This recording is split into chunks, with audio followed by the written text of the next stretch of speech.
Bonjour à toutes et à tous. Aujourd'hui je reviens par ce beau soleil pour une nouvelle vidéo et à vous reparler des étiquettes spirituelles vu que le sujet semble vous intéresser. Et je voulais vous faire état un peu des pièges et des illusions que les croyances, les fausses croyances que ces étiquettes spirituelles peuvent générer. Alors, c'est ce que j'ai un peu constaté de mon modeste parcours, puisque j'ai accompagné pas mal de gens en ce sens. Et voilà, il arrive bien souvent que on se retrouve avec une prise de conscience, une sorte de prise de conscience.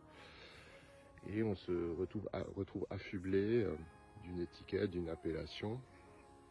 Ce que je vous dis, c'est valable voilà, pour tout, hein, l'enfant indigo, l'être stellaire, la flamme jumelle, et qu'importe. Et ça va susciter un sentiment d'euphorie, d'émerveillement, d'exaltation, parce qu'il va, voilà, cette prise de conscience va agir comme quelque chose qui va nous galvaniser, qui va nous exalter, et ça va aussi combler un besoin de reconnaissance, de valorisation. Et ça ne veut pas pour autant dire que voilà, c'est une imposture ou une illusion, mais ce que je voulais vous dire, c'est qu'en fait, il est question que cette étiquette, elle réponde à une réalité, qu'elle corresponde à quelque chose que vous connaissez dans votre quotidien, plutôt qu'une identification que vous allez faire a posteriori. Si par exemple, je sais pas moi, on commence par exemple à nommer une banane une orange, bon, vous pensez bien que ça va poser problème, et là, on est évidemment dans des perspectives beaucoup plus riches de sens, et donc problématiques quand elles sont mal interprétées et mal comprises. Donc ce nom-là qu'on va trouver, le fait qu'on se dise aujourd'hui à un moment donné que voilà, sur le parcours, on est un hyper empathe, un enfant indigo, une flamme jumelle, il faut surtout que ça corresponde véritablement avec une réalité que vous connaissez au quotidien depuis un long moment, et pas comment dire, une espèce d'identification, une association opportune en vue de se valoriser, en vue d'être reconnu, de se reconnaître, de mieux s'estimer soi-même.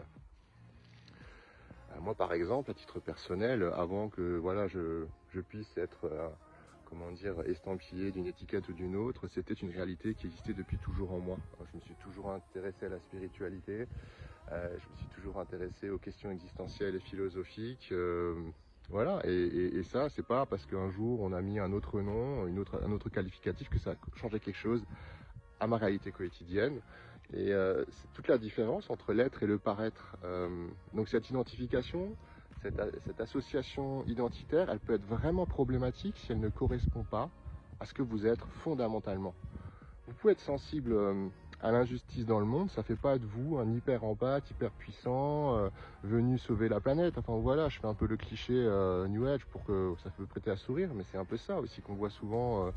Ce n'est pas parce que vous avez des instincts, des intuitions qui étaient justes que vous voyez juste à chaque fois que vous, enfin comment dire, que vous vous trompez jamais. Et ça, c'est un peu des pièges d'ego, des mousses à ego, de l'orgueil et de la vanité qui vont nous faucher plus tard.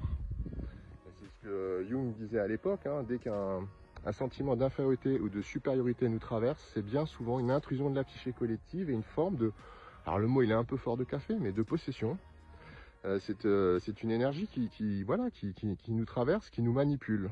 Donc prenons garde à voilà, ne pas évidemment se dévaloriser, évidemment ne pas se surestimer. Mais bon, c'est vrai que c'est vraiment quelque chose d'assez répandu. Qu'une personne se dévalorise, manque de confiance en elle, et un jour, parce qu'on lui a dit qu'elle était telle ou telle chose, alors eh ben, ça fait table rase et ça règle tous ses problèmes. Non, bien sûr pas.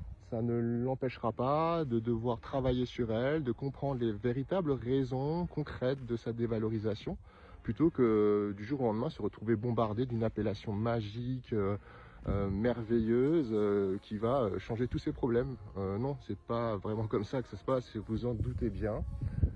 Donc voilà, je voulais vous évoquer ça dans les grandes lignes. Car bien souvent, quand on se retrouve dans une appellation qui finalement est erronée, on va être dans l'illusion, on va être manipulé, Et ça bénéficie à pas mal de choses dans les plans astrales, parce que voilà, évidemment, hein, il n'y a pas juste la réalité visible, et elle profite de ces situations-là pour nous malmener, pour en tirer profit et pour nous nuire. Donc voilà, c'est tout le problème de ce qu'on voit actuellement sur les réseaux, c'est que beaucoup de personnes, ils vont de leur petit nom, de l'appellation, d'un grand CV tout joli, tout beau, mais bon, c'est pas si simple que ça. Donc voilà, j'espère que ça vous parle. N'hésitez pas à faire part de vos réactions, de vous faire vos retours, parce que c'est un sujet assez sensible. Et voilà, j'espère en tout cas que ça vous permettra de mieux vous orienter, de mieux vous situer sur ce parcours qui n'est pas tous les jours facile. Voilà, je vous envoie, je vous dis à bientôt.